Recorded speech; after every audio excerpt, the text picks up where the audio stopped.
Hello everybody, it's me, Blade Judge. I know I'm a little bit late, but I have seen a couple days ago, well a week ago, of RWBY Ice Queendom. I'm going to be discussing my thoughts between episode 1 through 3, because that's what they started us out with.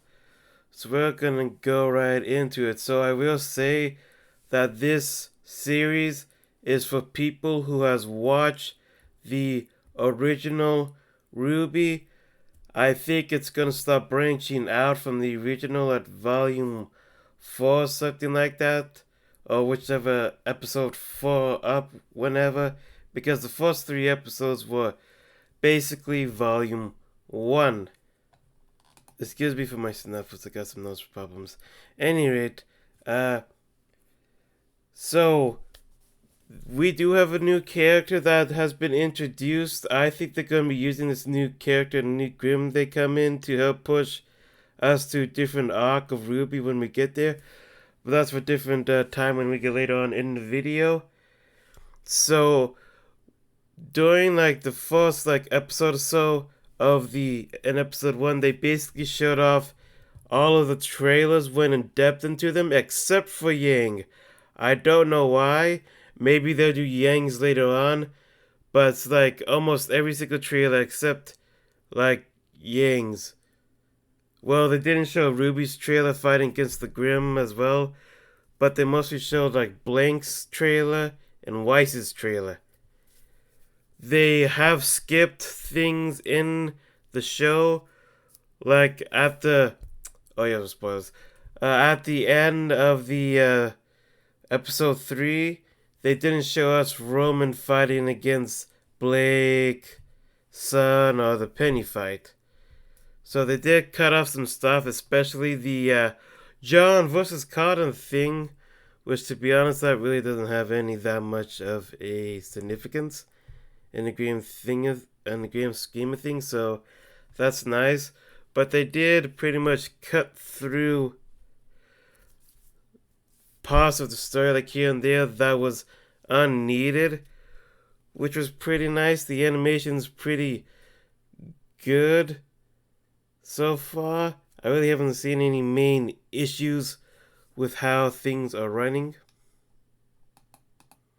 One thing that I am going to critique right now is that with the racism that Weiss has against the Faunist, it feels like she still kind of gets through it pretty fast in the series, and that still isn't really that great in my opinion.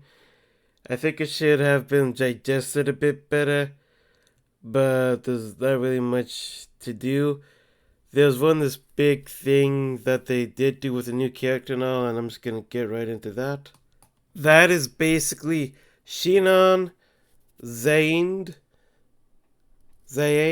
I'm sorry if I'm butchering it. She's a new character, and she introduced a new type of Grimm called Nightmare Grimm.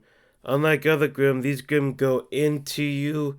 They try to manifest in you, feeding off your negative emotions and stuff. And this is a process on how new Grimm are made. And these are called Nightmare Grimm, and she's a huntress that is supposed to go out and stop them. Well, one of them, when it gets isolated or something, it turns into a seed, which I really don't know much about. People have been speculating that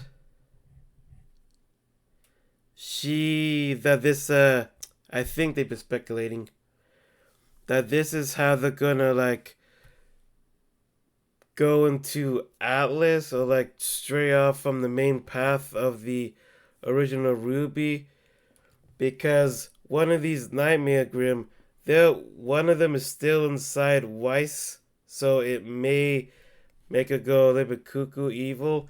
And we've seen some side effects of these Grimm inside people's bodies. They start hallucinating, and they're pretty much in a coma, trapped in their mind.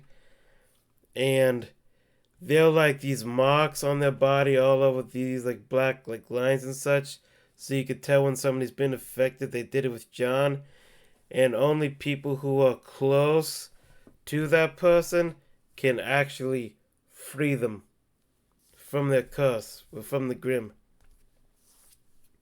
as demonstrated. I think this is the new path that this is gonna alter things, like alter the story.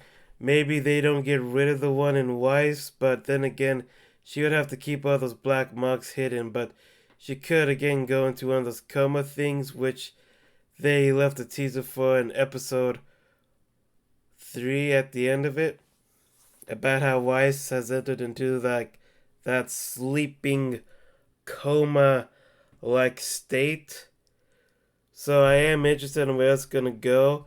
So far, besides all the trimming of the unnecessary stuff and whatnot, it's going good so far. One of the things that I do like that has been mentioned up a lot is that, like in the first episode, they actually talk about semblances, beacon, and huntresses, and they didn't wait a crap amount of time to explain it to us. So that's also a good thing. Yeah. We didn't have to wait 7 episodes. Woo! Sorry for that. Anyways, I think it's still a bit too early to fully judge and criticize the show, but fully, like, we could criticize these past episodes, and they do cut out a lot of stuff. I mean, a lot of it. Does it help with the overall plot? Not too really sure, but then again, this plot's gonna be different. We're gonna see how it unravels, but I would say that it's a good start so far. So that's my thoughts on this. I hope you all enjoyed it. And if you liked the video, hit the like button, make sure to subscribe. And if you want to tell me how you think about, and if you want to tell me your thoughts about this whole entire thing, leave a comment below, and I'll see you later. Bye.